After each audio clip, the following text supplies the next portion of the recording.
Hello and welcome to Shit That Pisses Me Off. Tonight's topic is gun control laws. Gun control generally refers to laws or policies that regulate the manufacture, sale, transfer, possession, modification, or use of firearms. They vary greatly around the world. Some countries, such as the United Kingdom and Australia, have very strict limits on gun possession, while others, like the United States, have, compared to most industrial democracies, relatively few restrictions, although policies vary from state to state. Proponents of gun control generally argue that widespread gun ownership increases the danger of gun-related crime, homicide, and suicide. Opponents argue that gun control does not reduce gun-related injuries, murder, or suicide, and some argue that certain regulations violate individual liberties. We're not going to go into those people. Actually, we probably will. Gun control laws in America are a fucking joke. Politicians want to take our right to own firearms, claiming that, get this, if we give up our firearms, the terrorists and bad people won't want to harm us. What fucking dimension does that make sense in? If you take... that's... Yeah, that was an actual thing. That was a thing. So, let's go over some facts from countries that have 100% banned guns. We'll start with Australia. Australia enacted its gun ban in 1996. Murders have basically run flat, seeing only a small spike after the ban and then returning almost immediately to the pre-ban numbers. It's currently trending down, but is within the fluctuations exhibited in other nations. So, ban guns. The murder rate's still the same as it was before the ban on guns. Yeah. So plain and simple, gun control has no significant impact on murder rates. Removing firearms does not typically create massive lawlessness. It's a moot point. These figures aren't a secret. Why would governments of these nations want a disarmed populace? For the answer, it's best to look at a nation that has had long time gun bans. I can't even read my own shit, and it's typed out. Alright. It is best to look at a nation that has had long-time gun bans that is currently relaxing their laws. Russia. Russia recently relaxed its firearm laws. For the first time in recent memory, a Russian citizen can carry a firearm. The prohibited items speak volumes about what a government's motives behind disarming the population is. Russia has allowed smoothbore, long-barreled guns, pistols, revolvers, and other firearms, as well as tasers and devices equipped with tear gas. They can have fucking tear gas. We can have tear gas. I don't know why we need tear gas, but they can have it.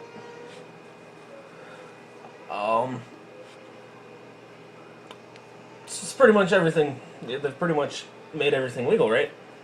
So what's still banned? Rifles. Rifles are still banned in Russia.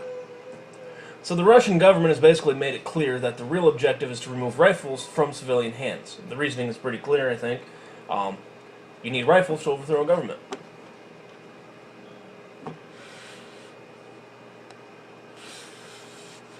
Handguns aren't going to do it.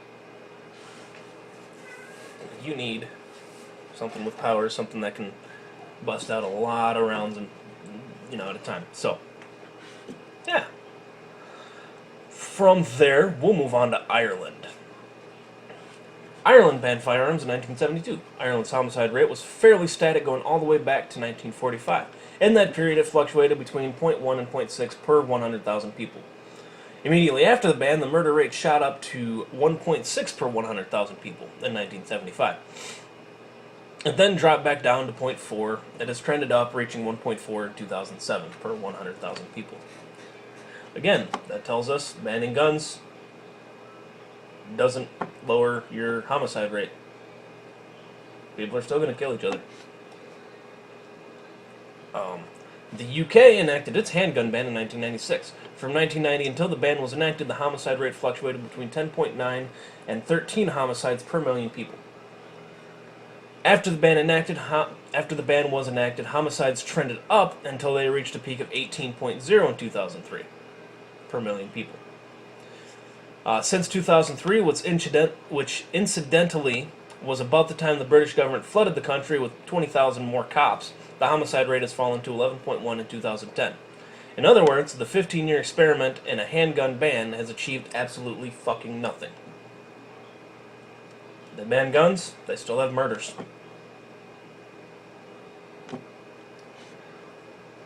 So what does all this mean? Well, the National Rifle Association, or the NRA, would have you believe that guns stop murders. Not necessarily true. The gun control lobby would love to have you believe that gun control reduces murders. Obviously, in the numbers that I just gave you, that's not true at all either. They're both wrong, as I stated. Gun bans have always had the same effect once implemented. None. They don't have any effect. They don't lower the crime rate. Everything pretty much stays the same as it was before the ban was enacted. They do not create a sustained period of increased murders, nor do they reduce the rate of homicides. The gun control crowd is currently stomping their feet and screaming, "No, it reduces violence." Again, the statistics that I just gave you prove that that's not true. Yeah.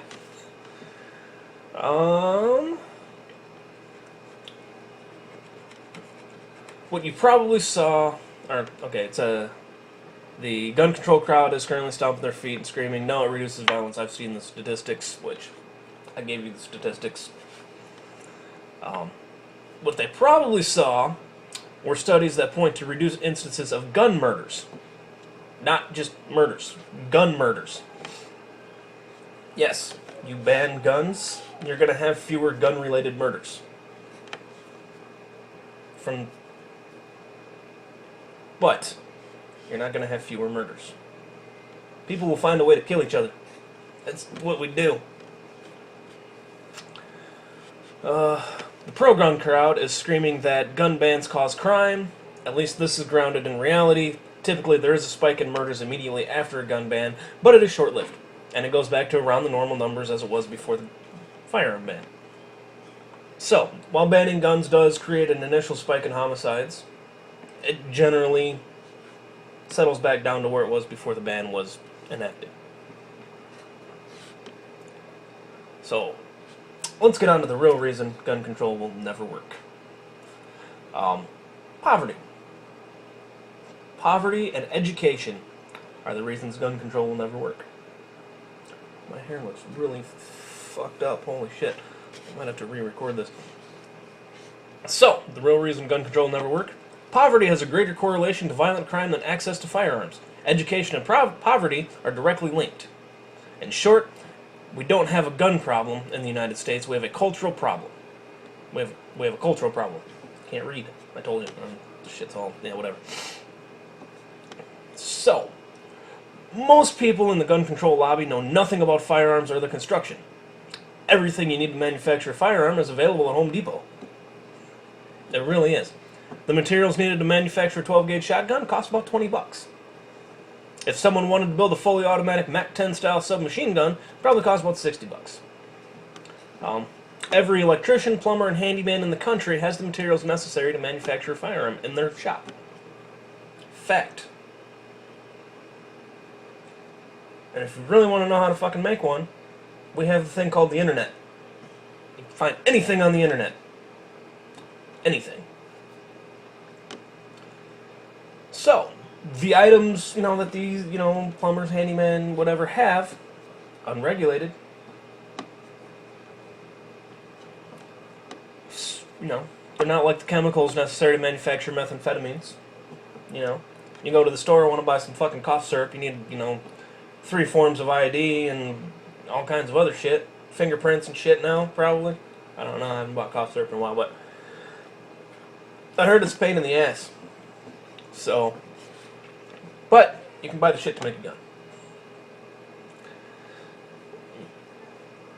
And, how's the battle on the black market working out for you? So many guns on the black market. So many. Ban guns. People, if people want a gun, they can make them. Or they can just go on the black market and buy them, which most criminals don't go to a gun shop and buy their guns anyway. So, terrorists, I'm pretty sure they don't go to the fucking local gun shop and say, I want a, semi-automatic rifle so I can go kill some people. I doubt it. They probably go to some fucking guy that they got, the info from another guy through whatever fucking network they have to get a gun. And probably cheaper. All that being said, we have a society that panders to the beset desires and instincts. One of those is violence. We live in a society where women are given dirty looks for breastfeeding in a restaurant, while over their heads is, a movie that graphically depicts someone being tortured to death. Can't breastfeed in public, but we can watch a fucking, action movie where people are getting blown to pieces. Yeah, that's where we're at as a society right now. Can't feed our kids, but we can watch someone getting blown up. America. We're desensitized to violence. And we have a generation of people that do not have the coping skills necessary to deal with reality. I think, we're proving that point with the stuff that just happened in Paris. The stuff that happened in California a couple days ago. Nobody wants to believe it happened. It happened. That's... Firearms are the Pandora's box of the United States. The box is open, it can't be closed through legislation. If you want to change society, you have to actually change the whole of society. You can't blame it on inanimate objects. That's availability has absolutely no correlation to murder, and expect an end to violence. You can't just get rid of guns and expect people to not kill each other. People are going to kill each other. You have to change the way people think. And you have to do that with some 6 billion people. Good fucking luck with that. So, we'll close this out. It's going to be a relatively short one here. I think we're at, 12:48? Gun control in the U.S. won't really solve a goddamn thing.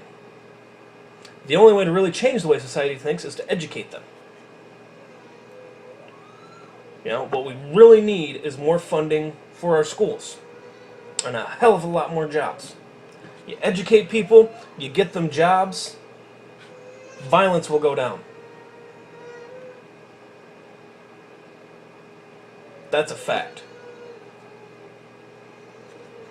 Well, that's all I gotta say. That's my take on gun control laws. I don't believe in them. I believe you have to do a hell of a lot more than try to get rid of guns. I'll talk to y'all later.